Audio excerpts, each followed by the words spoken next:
जैकबाबाद में सजा 147वां Sindh horse and cattle show मेले का आगाज Shah Abdul Latif football stadium ground से किया गया, जिसमें सरकारी और निजी इदारों के स्टॉल्स आवाम की तवज्जो का मरकज बने रहे, जबकि मुख्तलिफ खेल मलाखड़, कबड्डी, वुमेन हॉकी और राइफल शूटिंग के मुकाबले भी मुनक्किद किए गए। अंग्रेजों का दौर था, पाकिस्तान की आज़ादी से पहले तकरीबन 150 साल हो चुके हैं। ये मेला लगता था और पूरे रीजन से लोग आते थे। इस मेले में वज़ीर आज़म पाकिस्तान भी आ चुके हैं और ऐसे मेलों में जो है प्रेसिडेंट ऑफ पाकिस्तान ने शिरकत की है, गवर्नर सिंध, वज़ीर आला सिंध सब आते थे।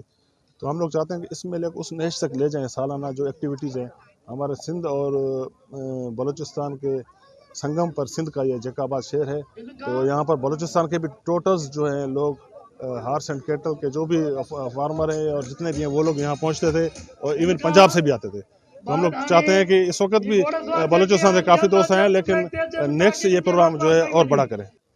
देखिए जी, ये तो 7 दिनों से अपना चल रहा है हॉर्स एंड कैटल शो। असल में हम जो शौक़ रखते हैं वो सिर्फ घोड़ों का और कैटल फार्मिंग का और राइफल शूटिंग का। दूसरे वो पूरा जलसा है ये मेरे ख्याल में 147 अपना हॉर्स एंड कैटल शो है।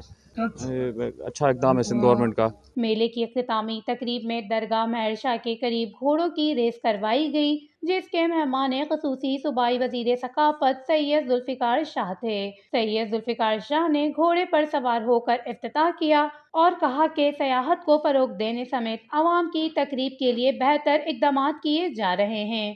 तो मैं समझता हूँ हॉर्स एंड कैटल शो ये जैकबाबाद की एक खूबसूरती है और मैं समझता हूँ कि हमारे बॉर्डर जो प्रोविंसेस हैं बलूचिस्तान, वहाँ से भी काफ़ी लोग आए हैं और इसमें शूटिंग कंपटीशन हुआ है, हॉर्स एंड कैटल शो है। तो मैं आज इनकी जो लास्ट डे है उस पर हम आज प्राइज़ डिस्ट्रीब्यूशन भी करने आए हैं और जैसे आपने देखा कि इसकी ओपनिंग मैंने खुद हॉर्स पे राइडिंग करके और की है। तो मैं समझता हूँ हम कल्चर डिपार्टमेंट इस जैसे मेले रिवाइव करेगा।